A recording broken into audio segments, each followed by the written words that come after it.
Então, se você abriu aí sua Bíblia no capítulo 8 de Romanos, vamos fazer a leitura e aí depois nós vamos fazer a exposição desse texto, dos versos 26 e 27, da continuação de Romanos capítulo 8. O texto bíblico diz assim: da mesma maneira, também o Espírito nos ajuda em nossa fraqueza, porque não sabemos orar como convém, mas o próprio Espírito intercede por nós com gemidos inexprimíveis. E aquele que sonda os corações sabe qual é a mente do Espírito, porque intercede pelos santos de acordo com a vontade de Deus. Deixa eu tentar mais uma vez aqui, só para ser teimoso. E Júnior, não vire meme. Não sei se o Júnior tá aí, não vire meme isso, que daí nós vamos conversar.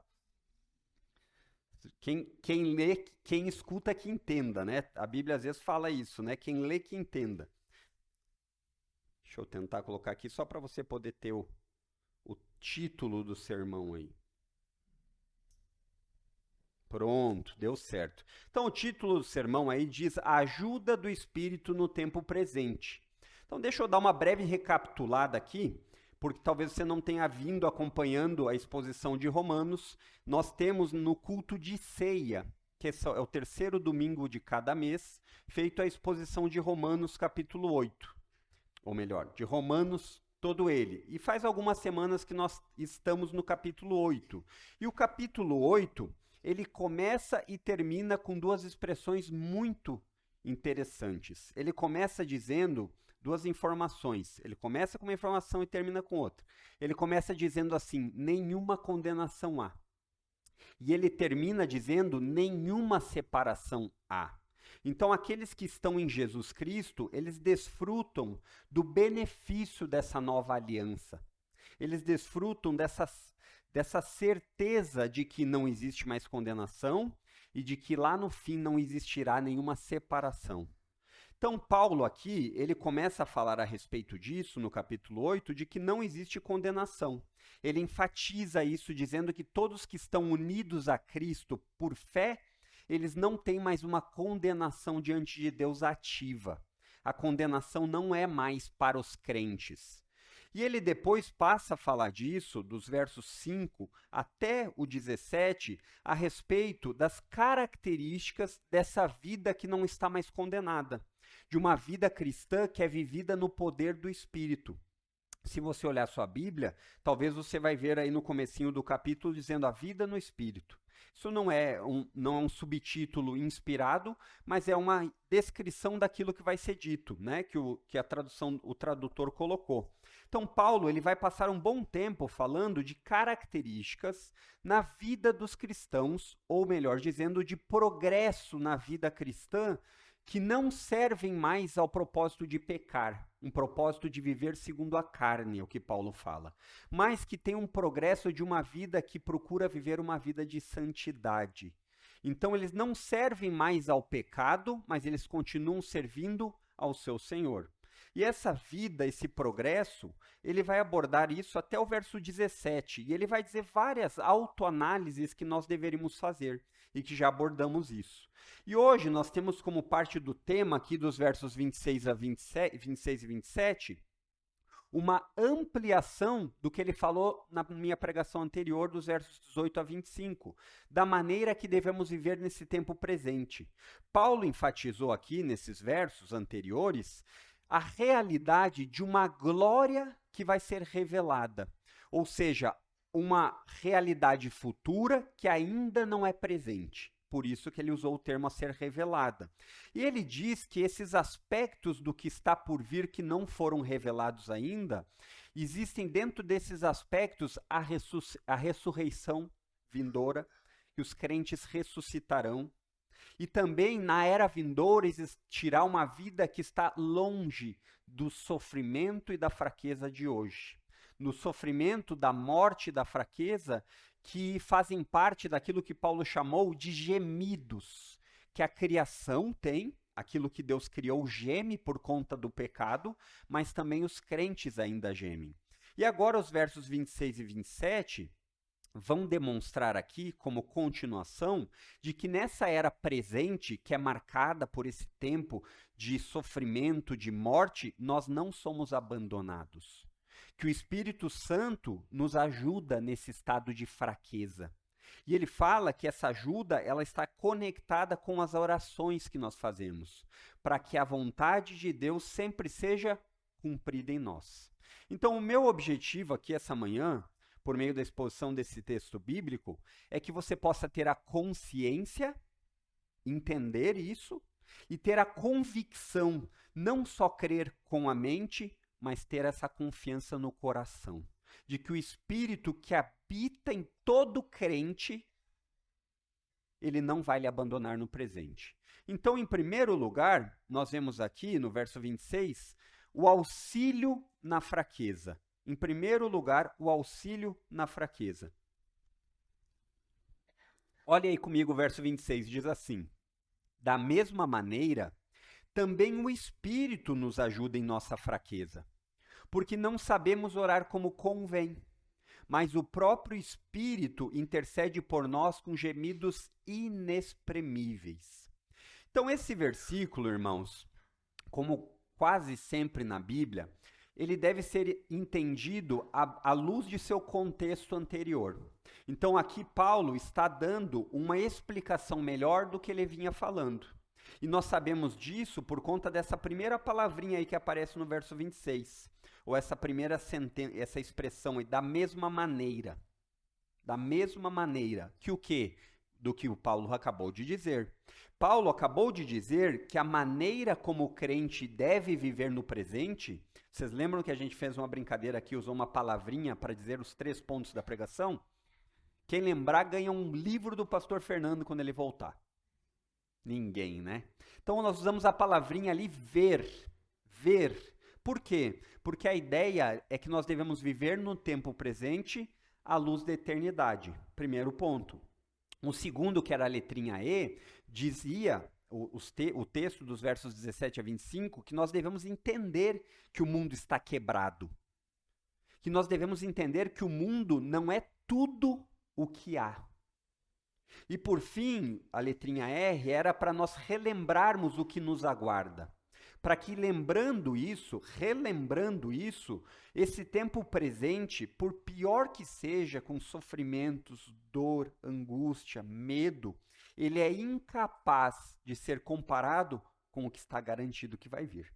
Então é isso que Paulo falou. Nós não ficamos na fraqueza, ou nesse tempo de fraqueza, avulsos. Nós temos informações. E agora ele diz, da mesma maneira que você aprendeu aquilo, da mesma maneira que você entendeu que você deve viver no tempo presente com os olhos na eternidade, ou uma outra tradução poderia ser semelhantemente a estas verdades, que lhe ajuda a enfrentar as lutas do tempo presente, nós temos uma outra ajuda. Paulo diz aqui que ele traz uma informação importante sobre o verdadeiro ajudante, ou o maior agente por trás dessa ajuda. Então, esse ajudador, esse auxiliador, ou o que presta assistência, é uma possível tradução também, é o Espírito Santo. O Espírito Santo de Deus. E isso reforça o que Jesus ensinou lá no Evangelho de João, no capítulo 14, que ele diz que ele enviaria um Consolador. E o Consolador, dentro da palavrinha Consolador, ela embarca tudo isso. Tanto auxílio na fraqueza, quanto ensinamento em momentos que você precisa aprender.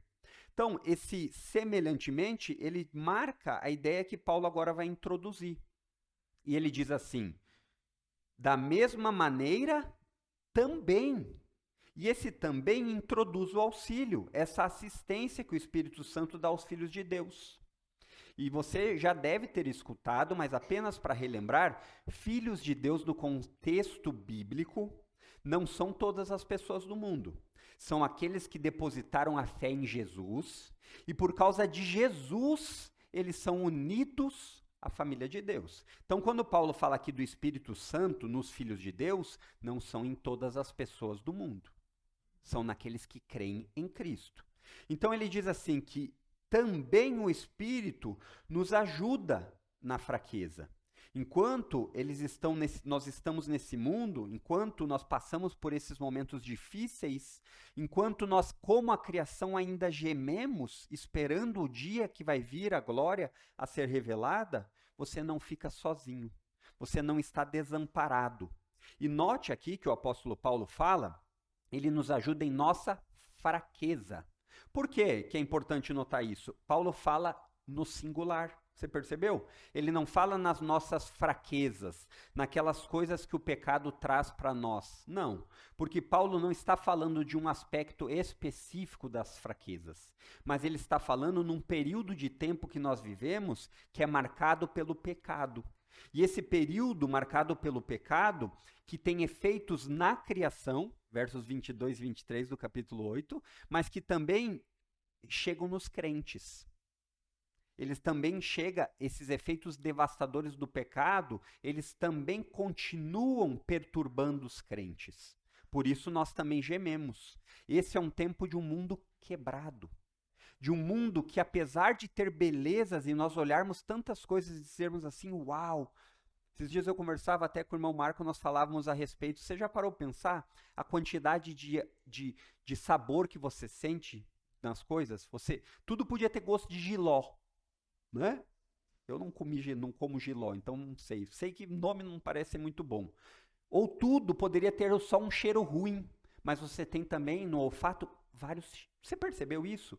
Mesmo em um mundo quebrado, nós desfrutamos de coisas boas, é verdade, mas esse mundo não é tudo o que há. E a maneira como esse mundo tem caminhado, e quando eu falo mundo, eu estou dizendo a ideia da criação, ela está com defeito. Você percebe que as coisas se desgastam. Eu até hoje não vi ninguém dizer assim, comprei algo uma calça 2 anos atrás e hoje a calça está melhor do que quando era nova. Não, porque ela está se desgastando. Então, os efeitos que o pecado traz na criação, eles abrangem todas as coisas, inclusive os crentes. Então, por conta disso, é verdade que nós sofremos de diversas formas. Você deve, talvez os mais novos ainda não tanto, mas a partir da minha idade você já vai saber o que é a idade do condor. Aí tu olha e pensa que é um pássaro. Não, é condor em tudo, porque começa a doer as coisas. Então você vê que é um estado que está se desgastando. O pastor Fernando falou aqui a respeito da mulher virtuosa, né? Da ideia de que muitas vezes as coisas que têm à disposição das mulheres e até dos homens para evitar a ideia do envelhecimento são diversas. Elas até conseguem melhorar, mas elas não resolvem, porque esse mundo está quebrado. E esse processo vai acontecendo. E Paulo aqui diz que o Espírito nos ajuda nesse tempo de fraqueza. Note aí que ele diz, da mesma maneira que aquelas informações que Paulo falou, também o Espírito nos ajuda em nossa fraqueza. Mas Paulo não se concentra de uma maneira geral na ajuda do Espírito, mas ele se concentra em uma coisa especificamente, você percebe aí. Ele se concentra no aspecto em relação à oração. O Espírito nos ajuda na oração. Percebe aí que ele diz assim, porque não sabemos orar como convém, mas o Espírito intercede por nós. Paulo diz que o Espírito intercede. Interceder é pedir algo em favor de outra pessoa. Essa é a definição de intercessão. Quando você pede algo por outra pessoa. E Paulo diz que o Espírito faz isso. E por que, a pergunta que nós fazemos aqui ao texto é, por que o Espírito faz isso? Por que essa intercessão é necessária? O próprio texto explica. Ele diz, porque não sabemos orar como convém. Então, deixa eu lhe dar uma dica importante. Não é porque nós estamos tratando de coisas espirituais que quando você precisar responder alguma coisa espiritual, você deve ficar imaginando coisas. A Bíblia responde. Eu me lembro quando eu estava estudando interpretação de texto com as minhas filhas. Às vezes a resposta que deve ser tirada do texto não vinha. Ela ficava... mas às vezes a resposta até era mais elaborada e mais bonita do que a do texto. Mas o que importa é a resposta do texto. E o texto diz, nós não sabemos orar como convém. E aí a pergunta que nós fazemos a Paulo é: Paulo, o que você quer dizer com respeito a isso? Não sabemos orar como convém. Uma boa dica, às vezes, quando a gente quer aprender a respeito de alguma coisa, é aprender o contrário disso. Como assim? Primeiro, nós podemos aqui entender o que Paulo não quer dizer a respeito de orar como convém. Porque parece aqui que num primeiro momento a gente lendo, a gente vai dizer assim: não sabemos orar de maneira nenhuma. Não é isso. Paulo não está se referindo à vontade geral que Deus revela na Bíblia. A Bíblia é muito clara a respeito de várias coisas que você deve orar.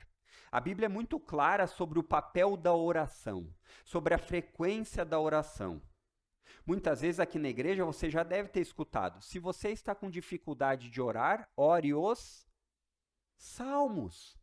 Porque os salmos são um livro de orações que contam lá os salmistas a respeito dos anseios, dos medos, das alegrias. Então, muitas vezes, se você não tem criatividade por orar, ou não sabe o que orar, você pode ir por salmo. E abrindo o salmo, você pode se unir ao salmista, contando: Senhor, estou deprimido, estou com medo, estou com angústia. Tudo isso tem nos salmos. Ou então, se você for pensar um pouquinho mais, se a Bíblia fala a respeito de como orar, ela fala. O próprio Senhor Jesus ensinou lá em Mateus 6, dos versos 9 a 13, a oração do Pai Nosso.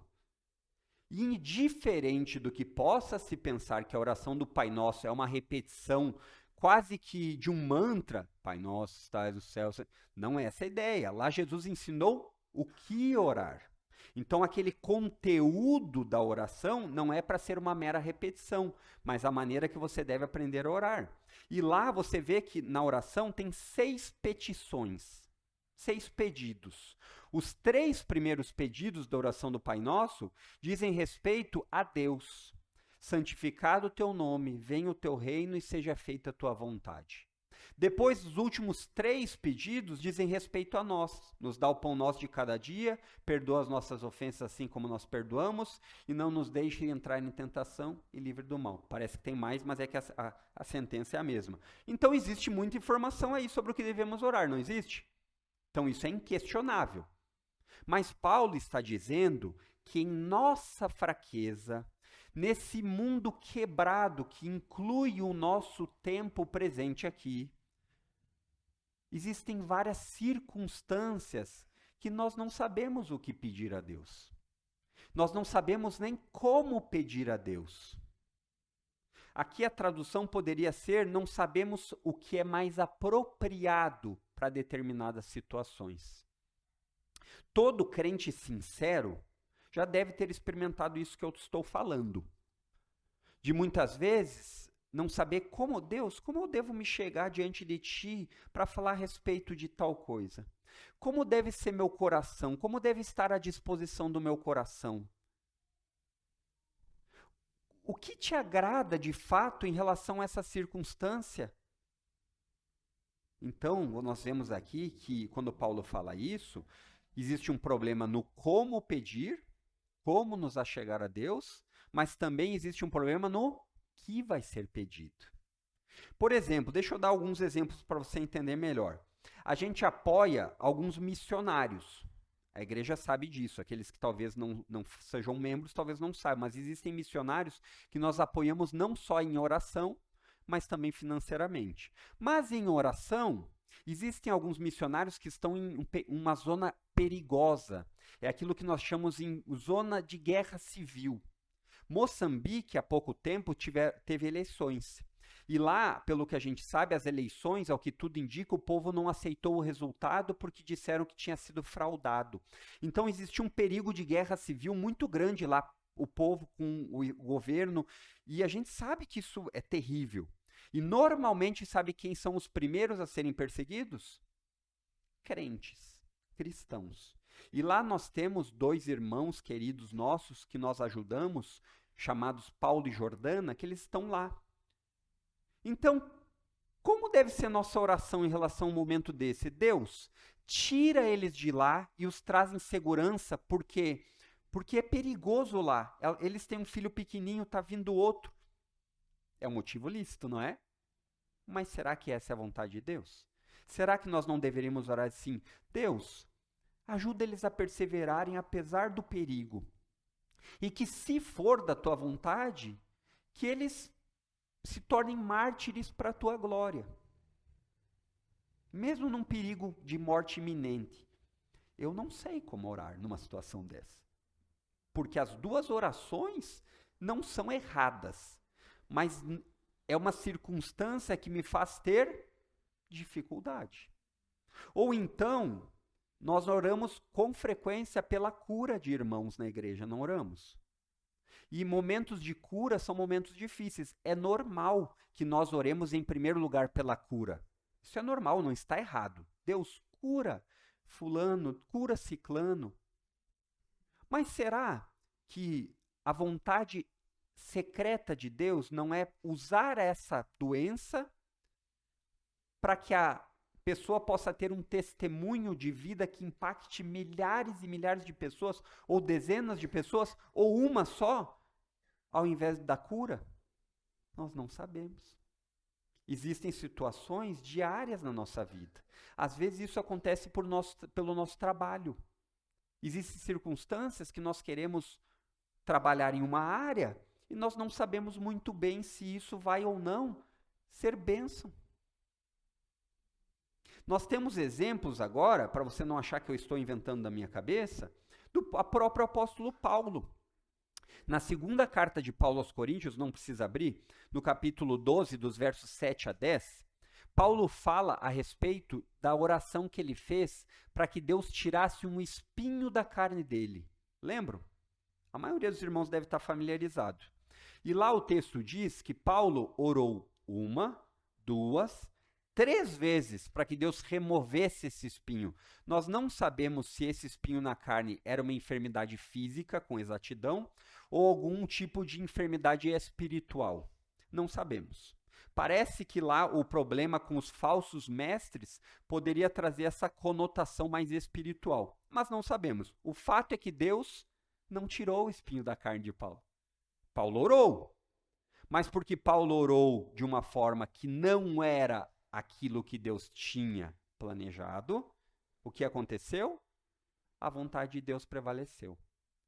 Ah, mas era errado Paulo orar por isso? Não.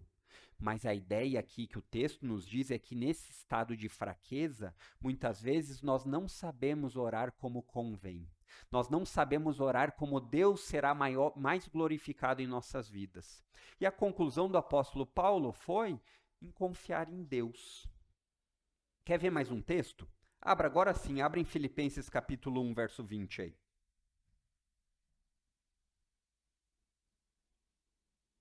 Filipenses, pouquinho mais para frente aí, capítulo 1, versos de 20 a 23.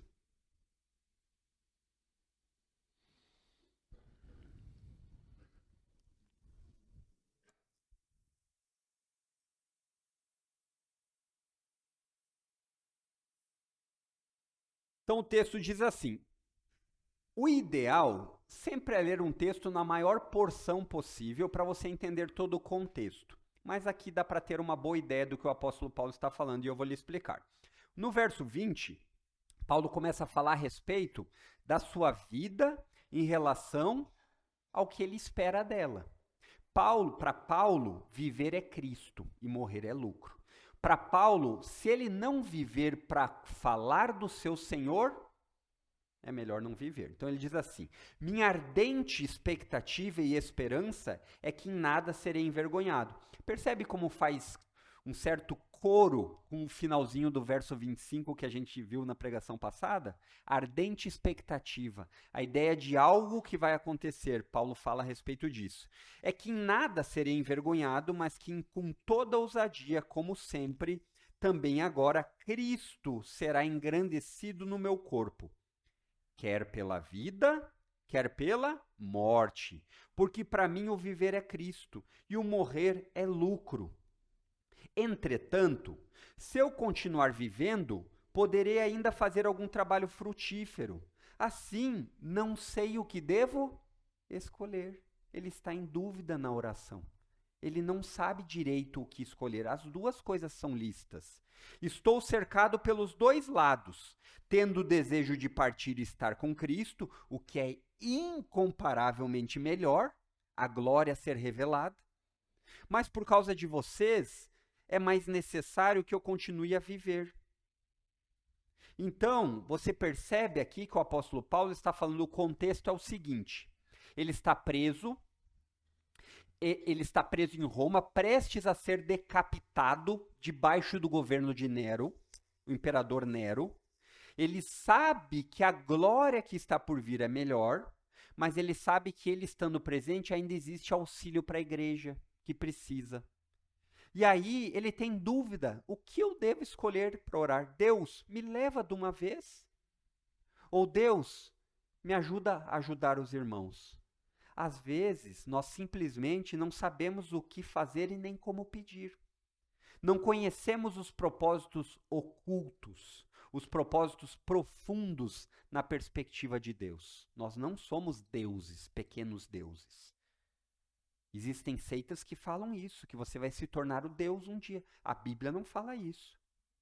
E eu tenho certeza que você, como crente, já passou por isso, de não saber o que é melhor em determinadas situações. E isso acontece porque nós estamos num estado de fraqueza, num tempo de fraqueza. Olha que citação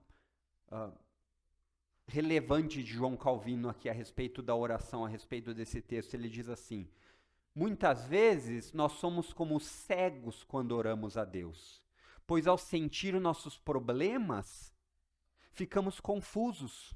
Não conseguimos distinguir o que é bom do proveitoso. É assim que acontece. E a pergunta que vem é: e como o Espírito nos ajuda especificamente em nossa fraqueza? Como?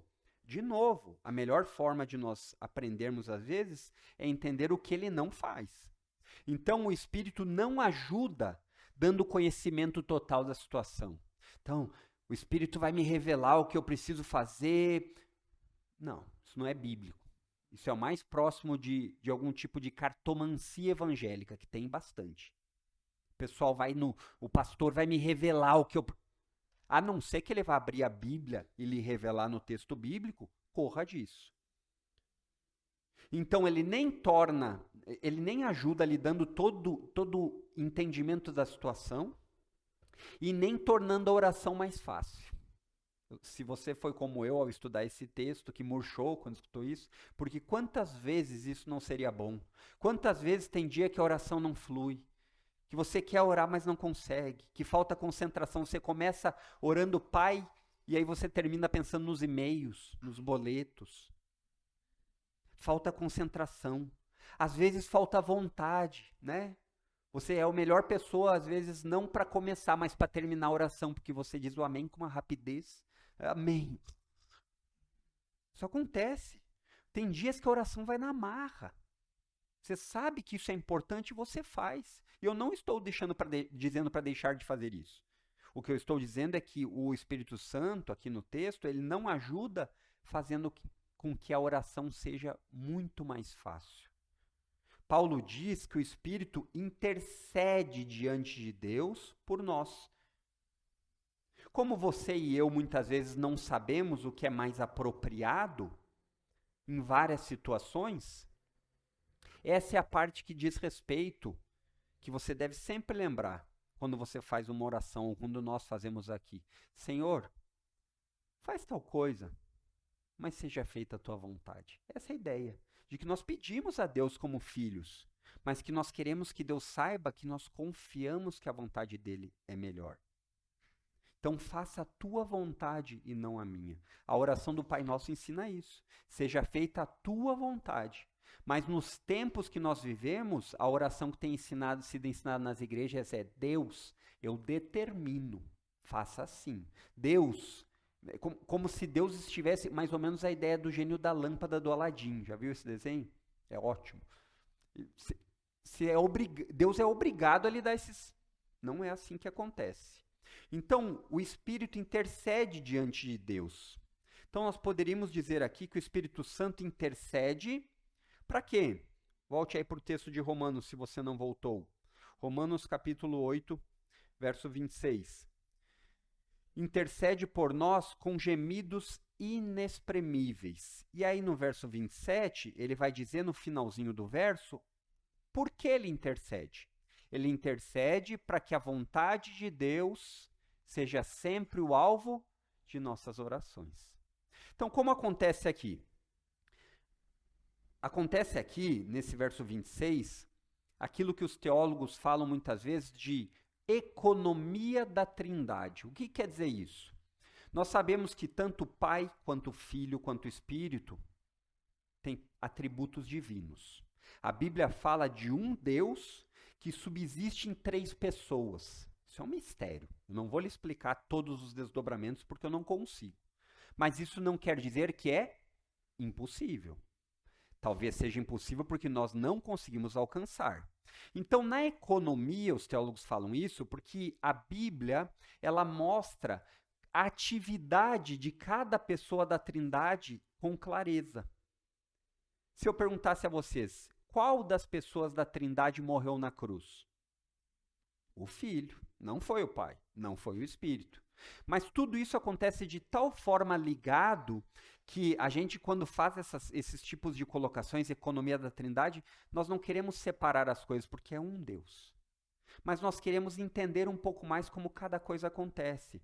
Então, o Espírito Santo, que é a promessa de Jesus para todo aquele que crê, o Espírito Santo habita no crente. Ele mora dentro do crente. Ele mora. E esse Espírito que mora, ele é o selo. O que é o selo? É a garantia de que você é de Deus. Você pertence a Ele. Você é uma propriedade exclusiva de Deus. Então a Bíblia afirma isso. E ela também afirma que, embora pessoas distintas, a Trindade tem os mesmos atributos. Então, como isso acontece na organização? Acontece da seguinte forma, pelo menos a Bíblia nos mostra isso. O Pai planejou a obra da salvação dos crentes, o Filho encarnou e executou a obra, porque somente ele vindo como homem, ele poderia salvar homens. Por isso o Filho encarnou. Por isso ele precisou encarnar. Aquilo que não é assumido não pode ser redimido. Então, por isso os anjos não têm o mesmo tipo de salvação. Ah, mas eu vou orar pelos anjos maus. Não perca seu tempo. Não perca seu tempo. Então, o Pai planejou, o Filho encarnou e executou, e o Espírito aplica a obra em nosso coração. Lembram das doutrinas fundamentais da quarta-feira? Quem tem vindo tem sido muito abençoado. Por quê? Porque tem aprendido. Lá fala a respeito de uma vivificação. Uma vida que é colocada em nós, não que um descrente não tenha vida, ele vive, mas naquilo que diz respeito a Deus, sua palavra, ele está morto. O Espírito habitando no crente, ele desperta o crente para ver coisas que antes ele não via. Não via porque era cego? Não via porque não faziam sentido. Eu não quero esse Deus. Eu não quero ter que prestar contas a alguém. Eu não quero viver em santidade sendo fiel à minha esposa. Eu não quero abandonar a maneira maldicente de falar. Quando o Espírito habita, existe uma transformação que não se torna mais uma regra, mas um desejo. Então você não começa a ter essa mudança de vida porque agora eu tenho que fazer o checklist. Não, mas porque um coração redimido deseja viver dessa forma. E é exatamente isso que Paulo está explicando aqui, quando ele diz que o Espírito intercede por nós, como? Com base nos méritos da obra de Cristo. Para quê? Para que o Pai ouça as nossas orações, especificamente aquelas que são sua vontade. E como isso ocorre lá nas entrelinhas, a Bíblia não nos explica. E isso é um mistério, como ocorre nas entrelinhas esse interceder do Espírito, porque a Bíblia, com frequência, ela afirma uma verdade, ela ensina, ela afirma, mas ela não explica. Isso acontece com frequência. Então, quando ela para, nós também Paramos.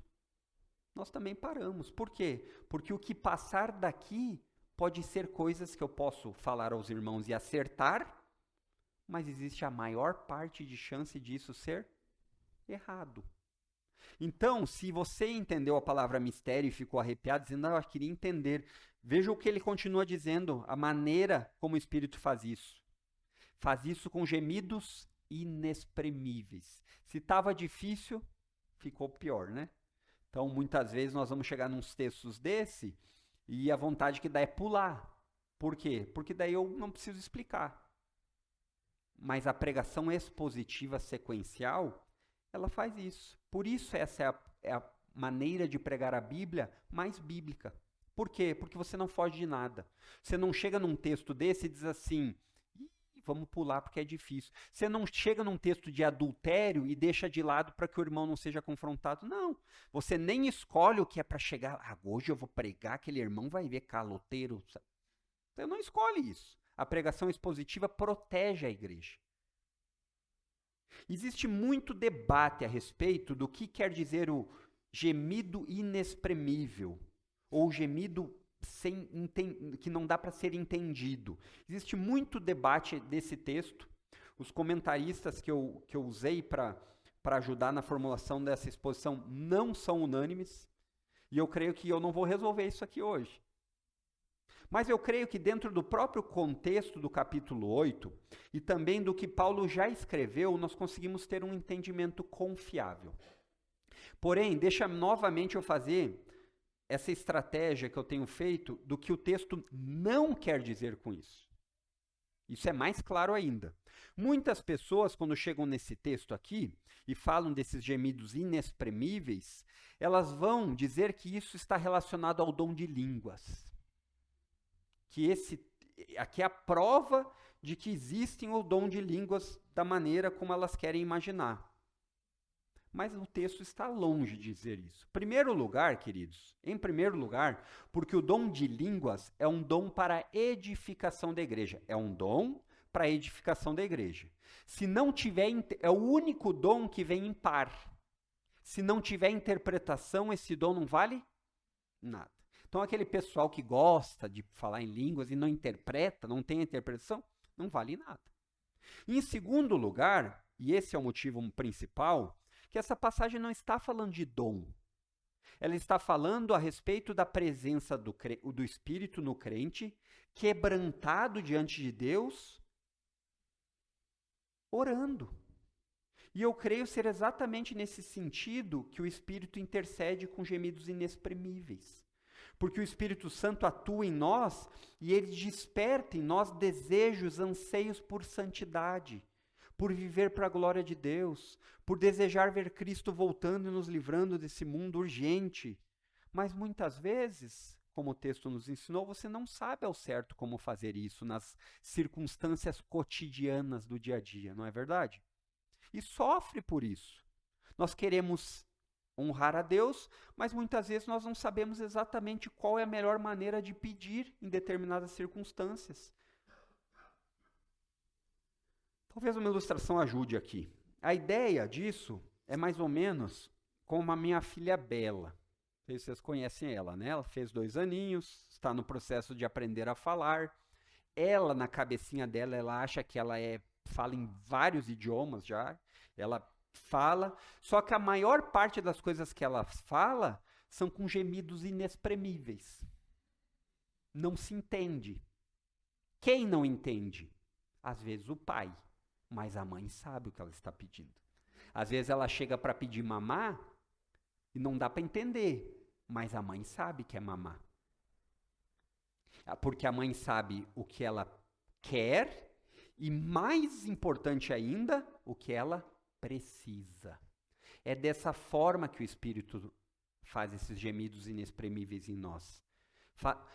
Vou tentar dar uma definição aqui. Os gemidos inexprimíveis fazem parte dessa direção que o Espírito nos impulsiona a desejar viver para a glória de Deus, mas que muitas vezes não conseguem por conta de um coração quebrantado, fruto de uma ansiedade, de medo, de incerteza, de sofrimento, que acontece com crentes. Aí talvez você, se você está atento a fazer perguntas para o texto, talvez você diga assim, pastor, mas o texto diz que o Espírito intercede por nós com gemidos inexprimíveis, não nós.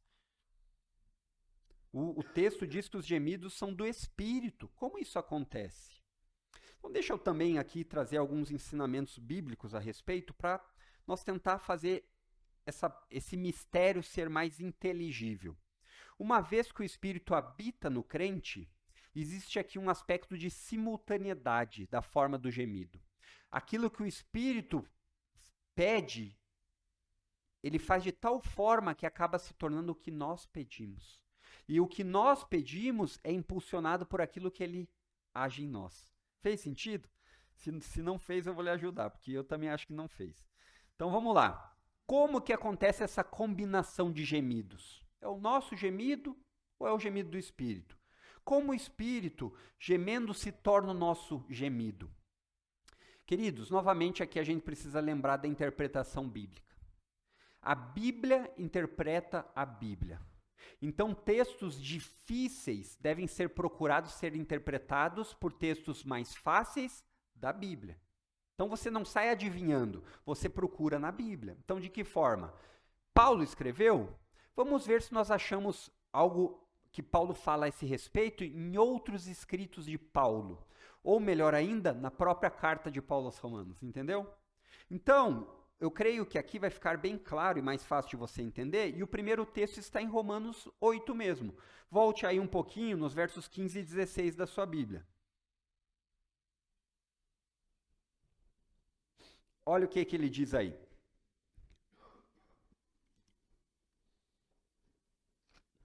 Olha o que Paulo diz no verso 15. Porque vocês não receberam um espírito de escravidão, para viverem outra vez atemorizados, mas receberam o espírito de adoção, por meio do qual clamamos, Abba, Pai. Você deve perceber no texto que o primeiro espírito de escravidão está com letra minúscula e o outro, espírito de adoção, com maiúscula. Porque o texto, Paulo está se referindo a um espírito humano e o espírito de Deus que vem habitar nos crentes. Então ele diz assim, o verso 16. Nós mesmos sabemos que somos filhos de Deus. É isso que o texto diz aí no verso 16? Não. Olha o que ele diz. O próprio Espírito Santo confirma ao nosso espírito que somos filhos de Deus. Percebeu? Percebeu? Nós recebemos o espírito de adoção, nos tornamos filhos de Deus. Mas como eu tenho essa convicção em mim? Como eu posso saber que eu realmente sou de Deus? Porque o Espírito Santo lhe dá essa convicção. Ele confirma. Não é você. Então você percebe que existe uma simultaneidade aqui? Percebeu? Fica claro no texto. O Espírito Santo é quem age em você para que você tenha convicção que você é filho de Deus. Isso não acontece à parte do Espírito, mas porque o Espírito está em você.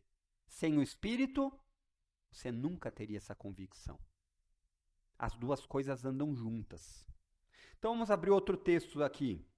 Se você não quiser abrir, não precisa, porque eu vou ler só a parte principal dele, mas está lá em Filipenses 2, nos versos 12 e 13. Ele diz assim lá, Paulo aos Filipenses: desenvolvei a vossa salvação com temor e tremor. Então, o que Paulo está dizendo lá? Paulo está dizendo assim, olha, desenvolver a salvação com temor e tremor é crer, querer ser salvo, querer uma vida de santidade, se esforçar por isso, detestar o pecado. Isso é a tarefa nossa. Aí você diz, então a salvação depende de mim. Eu sabia, o pastor Fernando me mentiu por tanto tempo. Mas o texto nunca pode ser lido fora do seu contexto. O verso 13 continua dizendo, porque Deus efetua em vocês tanto o querer como o realizar. O Espírito no crente é quem dá o desejo e também a capacitação para aquilo. Você vê que as duas coisas andam juntas. Quem creu? Eu criei. Quem está procurando uma vida de santidade? Eu. Você odeia o pecado? Odeio. Por quê? porque Deus está operando em mim, tanto querer quanto realizar. E é exatamente nesse aspecto que Paulo fala a respeito do Espírito em nossas orações, com gemidos inexprimíveis, de tal forma que os gemidos dele se tornam os nossos e os nossos se tornam os dele diante do Pai, em angústia e fraqueza, sabendo que nós precisamos de Deus, mas que muitas vezes não sabemos o que pedir. Mas o Espírito de tal forma intercede para que Deus atenda às nossas orações. O que nos leva ao segundo ponto aí, verso 27. O Espírito nos auxilia, ou o Espírito intercede por nós, com um propósito claro. Propósito claro é um objetivo definido. O Espírito não intercede diante de Deus pelos nossos caprichos. Ele não intercede diante de Deus para que você tenha o carro dos seus sonhos. E eu não estou dizendo que isso é errado. Eu estou dizendo que esse não é o objetivo. E Paulo vai explicar um pouquinho mais nesse verso 27. Ele vai falar a respeito dessa intercessão, desse favor, de pedir favor por outros, desse processo. Ele nos informa que Deus, ele diz assim no verso 27, aquele que sonda todos os corações. A palavrinha sondar diz respeito a penetrar para conhecer. Você deve já ter escutado nesse nosso tempo aí que tem essas ideias de ir para o espaço e tudo mais, que eles enviam as sondas espaciais. E as sondas espaciais têm o objetivo de descobrir como é determinada coisa. Então ela vai lá para ver como é. Então quando a Bíblia fala aqui que Deus sonda os corações, a ideia que tem que ser trazida à nossa memória é que Deus sabe o que passa dentro de cada um dos corações. Não só dos crentes, dos descrentes também. Deus sabe o que se passa dentro do seu coração. Se é uma rebeldia em se dobrar diante dele constante, mesmo quando você não fala, mas ele conhece porque ele sonda o seu coração, ele sabe o que está aí dentro. Ou seja, diante daqueles medos, angústias, dores que os crentes passam no tempo presente, que lhe perturbam porque você diz assim, até quando, Senhor? E Paulo usa exatamente esse conceito para falar a respeito da relação entre as pessoas da Trindade. Você percebe aí que ele vai falar que Deus, aquele que sonda os corações, sabe qual é a mente do Espírito. Por quê? Porque eles estão em acordo. Na Trindade Santa de Deus existe um propósito na salvação. Quando ele salva os crentes, ele não abandona os crentes à sua mercê. Ele dá a capacitação para aquilo que ele quer. Então essa é a ideia que Deus Pai e Deus Espírito estão em conformidade a respeito do que é melhor para todo crente. Paulo vai ensinar isso no verso 28 depois. Ele vai ensinar a respeito desse propósito. E Paulo fala aqui que a intercessão do Espírito pelos santos tem um objetivo claro, no finalzinho do verso 27, de acordo com a vontade de Deus. Só deixa eu abrir um parênteses aqui, quando ele fala a intercessão do Espírito pelos santos, não pense aí na sua cadeira assim, tô lascado, porque eu não sou santo, né? Todo dia eu peco. Os santos, no conceito bíblico, não é a ideia de uma pessoa sem pecado. Não é a ideia de uma pessoa que parou completamente do lado de cá de pecar, porque isso não existe. Esse conceito católico de santos, de pessoas imaculadas, pessoas que inclusive muitas vezes você pode, de tão poderosas que elas são, você pode pedir intercessão delas diante de Deus. Não é isso. A palavrinha santos na Bíblia tem a ideia de um povo separado, um povo que começou a viver para a glória do Pai, apesar da fraqueza. Apesar de gemer em angústia e não saber o que fazer em muitos momentos. Então, a pergunta que nós faríamos, cumprir a vontade de Deus. O breve catecismo de Westminster diz assim, são perguntas e respostas. Um catecismo, ele foi desenvolvido para a ideia de ensinar pessoas que não podiam estudar nas línguas que a Bíblia era descrita muitas vezes, porque a Bíblia não tinha em todos os idiomas. Essa Bíblia que você tem hoje, do jeito que você tem em português, NVI, NVT, é uma bênção. E muitas vezes nós não valorizamos isso. Na época da Reforma Protestante, há 500 anos atrás, isso não acontecia. E aí o catecismo, ele era o método de você poder, mesmo uma mãe simples, ou um pai agricultor, ou que não pudesse ter grande instrução, aprender a Bíblia por meio de perguntas e respostas. E isso perdurou. Depois de alguns anos, nós temos essa maravilha aqui do Breve Catecismo de Westminster. E ele diz assim: qual o objetivo final do homem? A pergunta aqui é, trazendo para a linguagem mais fácil, para que você vive? Para que você existe? Você sabe? Qual é o objetivo da sua vida? Ah, pois é, rapaz. Eles explicam, e a Bíblia explica. O objetivo final do homem é viver para a glória de Deus. Isso está relacionado com ter relacionamento com Ele. E desfrutar desse relacionamento por toda a eternidade. Então, por isso que o apóstolo Paulo fala na 1 Coríntios 10, verso 31, quer beba, quer coma, ou faça qualquer outra coisa, faça para a glória de Deus.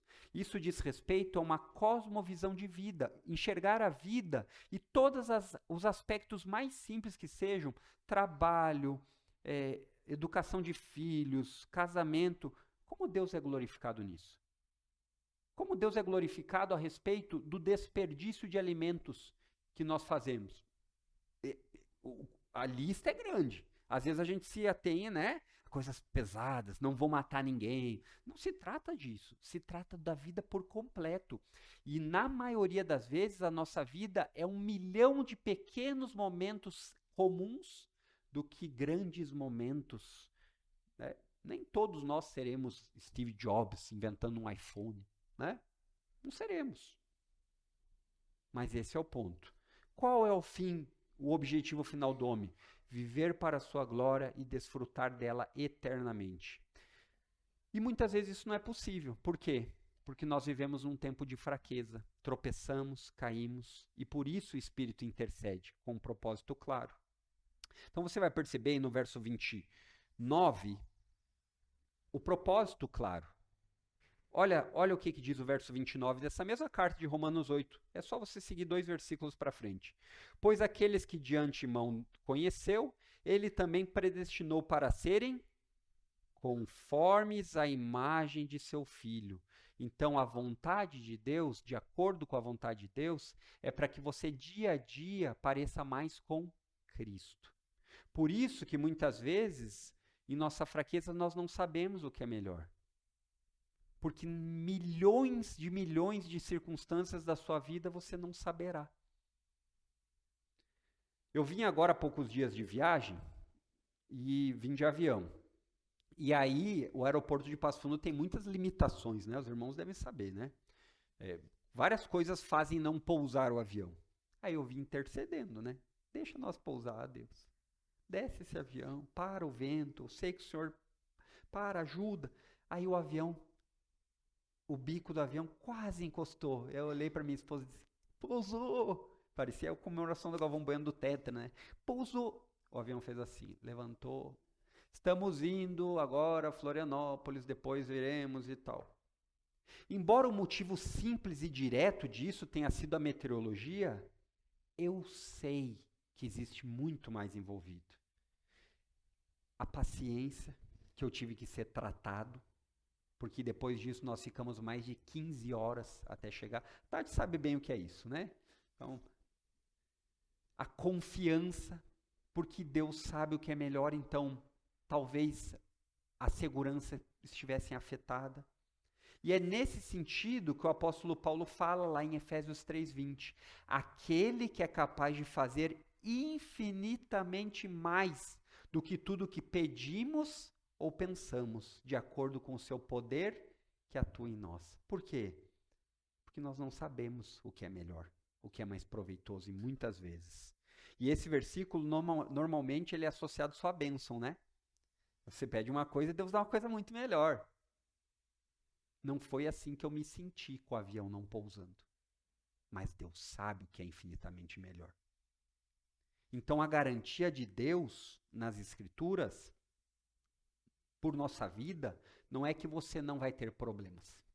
Não é que você vai ser livre de doenças, sofrimentos, medos, angústias, mas a certeza de que Deus está trabalhando na sua vida para você ser mais parecido com Cristo. Então isso nos ajuda a aprender o quê? Que no final das nossas orações, por mais lícitas que sejam, você deve lembrar de dizer assim: Senhor, seja feita a tua vontade. Porque todas as vezes que a sua oração não for para a glória de Deus, ela não vai ser atendida. O objetivo de Deus aqui sempre leva em conta duas coisas na oração. Lembre disso. O objetivo de Deus sempre leva em conta duas coisas na oração: a sua glória e o nosso bem. A sua glória e o nosso bem. Sempre que uma dessas coisas não estiver em sintonia, o Espírito vai interceder para que essas coisas aconteçam. Só que a grande diferença de Deus para nós é que Deus sempre sabe o que é melhor. Deus sempre faz o que é melhor para os seus filhos. E eu tenho certeza que muitas vezes você, se você é parecido comigo, você talvez não consiga ver claramente, em muitas circunstâncias. Quem tem filhos, especialmente pequenos, sabe do que eu estou falando, né? Muitas vezes seu filho quer algo, ele insiste, ele quer, ele pede, ele vem com gemidos inexprimíveis, mas ele não sabe o que é mais proveitoso, o que é melhor. Aí o pai vai lá, intercede de uma maneira real, refina aquilo que ele pede e dá. O Rafael, meu filho, meu segundo mais novo, não sei se isso faz sentido, segundo mais novo, né? Se dependesse dele, ele tomaria uns 20 litros de mamá por dia. Impressionante. Mas a gente sabe o que é melhor para ele. E ele não toma 20 litros de mamá, mesmo que ele peça. E o Espírito age assim em nossa vida cristã. Ele vai refinar, ele vai corrigir, ele vai aprimorar as nossas orações para que elas sejam sempre de acordo com a vontade do Pai. E muitas vezes, deixa eu lhe dizer, se você desanima porque você ora e você não recebe, é porque muitas vezes você não sabe o que é melhor. Muitas vezes, ao olhar nas circunstâncias que você gostaria, essa circunstância ou não vai trazer a glória a Deus, ou ela não é o melhor para a sua vida. Então, deixa eu fazer aqui com os irmãos algumas aplicações aqui, para nós chegarmos ao fim. Em primeiro lugar, aqui, a respeito do que nós vimos hoje, eu gostaria de destacar da importância do papel da oração. A importância do papel da oração. A oração não é algo que faz parte ou não, você escolhe, é opcional na vida cristã, não. A oração é parte da vida cristã. E é importante que você entenda que a oração não tem o objetivo de mudar a Deus. Talvez você ore assim, tentando mudar a Deus. Mas o objetivo da oração é de exercitar sua confiança no Deus da providência. Aquele que não deixa o avião pousar, mas ele sabe o que é melhor para a sua vida. Não sabendo, aqui eu gostaria também de fazer mais uma citação que faz muito respeito, que faz muito sentido, como devemos orar. Isso está lá no Catecismo Maior de Westminster, é a pergunta 182, ele diz assim: não sabendo nós o que havemos de pedir como convém, o Espírito nos assiste em nossa fraqueza. Copiaram de Paulo, né? Habilitando-nos a saber por quem, pelo que e como devemos orar, operando e despertando em nossos corações, embora não em todas as pessoas e nem em todos os tempos na mesma medida, aquelas apreensões, afetos e graças que são necessários para o bom cumprimento do dever. Que dever? Viver para a glória de Deus. Então, deixa eu lhe dizer que a oração não é um recurso para você impor a sua vontade à vontade de Deus. Tem sido ensinado isso nas igrejas. Que você, se você falar com convicção, determinando, dizendo eu ordeno, eu quero, restitui o que... Se você fizer isso, você vai conseguir. Mas isso, além de ser uma tolice que não leva a lugar nenhum, é perigoso. você querer mandar no Deus Todo-Poderoso, que criou todas as coisas do nada. Essa vertente aí, não sei nem se eu chamaria de evangélica, mas é uma vertente que ela ensina uma coisa chamada confissão positiva. Ela diz assim, o poder está na palavra. Aí você diz assim, é verdade. Ficou ruim o som aí? O poder está na palavra. E a gente concorda com isso? Claro que concorda, mas não é na sua palavra. É na palavra de Deus. Esse pessoal, ele ensina que quando você falar alguma coisa ou determinar, por conta do poder que há na palavra que você fala, ela tem que acontecer. Então esse pessoal, eles dizem assim, quando você pedir, Deus, me dê um carro, não diga me dê um carro, diga me dê uma Land Rover 2026, modelo 27 já, prata, que tenha banco de couro bege, reclinável, que venha com IPVA pago.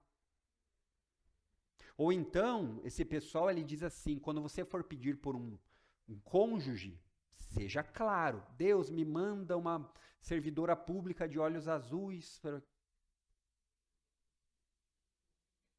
Não é isso. Sabe por quê? Porque o apóstolo Paulo acabou de dizer que muitas vezes nós não sabemos orar como convém. Como isso pode fazer sentido?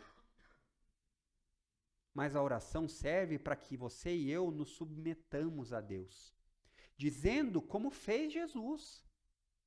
Senhor, tá difícil demais, eu estou sofrendo, tem essa circunstância. Se possível, passa esse cálice de mim. Mas deixa eu te dizer, Senhor, mas faz a tua vontade, mesmo que eu não enxergue agora. É assim que o crente deve viver.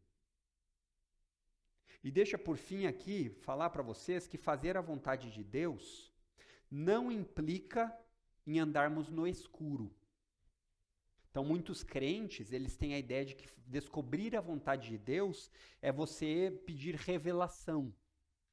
Sabe a ideia de uma cartomante que vai lá e vai falar para você, olha, Deus disse que é assim. Tem pessoas que vivem a vida evangélica assim. A vontade de Deus aqui, que nós devemos conhecer, não é a secreta, aquela que Deus não revelou, mas aquela que ele revelou. E tem muita informação revelada na Bíblia. Então, por isso que crentes preguiçosos não têm desculpa de não saber aprender. Por quê? Porque a Bíblia está aqui. Então, você precisa cada vez mais adquirir conhecimento bíblico para que você conheça a vontade de Deus. Da mesma forma que uma criancinha, você viu que só tem ilustração de criancinha, né? Que vem milhares aí. Uma criancinha, quando está aprendendo a falar, ela precisa escutar do seu pai falando com ela para ela aprender a língua paterna. Assim, na Bíblia, você aprende a língua de Deus, aquilo que Deus fala, aquilo que você precisa aprender. E por fim, aqui, agora prometo que é o fim mesmo, o pastor Fernando disse que ia colocar um relógio ali para acompanhar e tal, não tem relógio, não estou vendo. Então, culpa dele. A realidade dessa vida presente. Porque a Bíblia fala muitas e muitas vezes de algo a ser esperado. Mas nós vivemos no presente. Sofremos no presente. Então, deixa eu lhe dizer uma coisa importante. Todos esses benefícios que já são aproveitados no presente, a habitação do Espírito, ser escutado por Deus, ser protegido, só podem ser recebidos se você está unido a Cristo. Se até hoje você não creu, não perca mais tempo. Creia em Cristo. Longe dele não há comunhão com Deus. Se arrependa. Você não vai precisar vir à frente. Eu não vou falar isso para você. Mas no seu lugar mesmo diga, Deus, eu entendi que eu era inimigo teu por conta dos meus pecados. E eu entendi que há salvação para mim em Cristo. Não por conta de quem eu sou, mas por conta de quem o Senhor é. Agora, se você creu, já creu, se você é crente, crê no Senhor Jesus, tem um relacionamento com Ele, que esse texto tenha sido um incentivo para a sua vida de oração. Que você saiba que você não tem desculpas para não orar. Porque mesmo quando você não tiver palavras, e eu sei que esses dias vêm, mesmo que você estiver desanimado de tal forma que você não consegue expressar, você já sentiu isso? Você já sentiu o dia que você não tem nem força para falar? Que você não consegue fazer mais do que gemer? Então gema. Chore diante de Deus. Mas não desanime, porque o Espírito, ele lhe ajuda. E sempre lembre do propósito final. É saber que Deus, o Deus Todo-Poderoso, aquele que tem todo o direito de fazer aquilo que Ele quer, e Ele não só tem o direito, como Ele tem o poder de fazer o que Ele quer. Ele cuida de você. E nada vai acontecer que não seja com o propósito dEle. Que você lembre disso. Amém, queridos? Vamos ter uma palavra de oração? Pai Santo, obrigado. É verdade que tantas vezes não sabemos orar como convém. Não sabemos como falar contigo em situações de dificuldades das mais diversas. Mas que o Senhor nos ajude. Que o Senhor possa cada vez mais nos dar desejo de orar. Que o Senhor possa cada vez mais nos dar a convicção que o Senhor tem diariamente nos ajudado. E que dessa forma tudo que nós façamos seja para a tua glória. Esse é o nosso desejo e oração. Amém, queridos?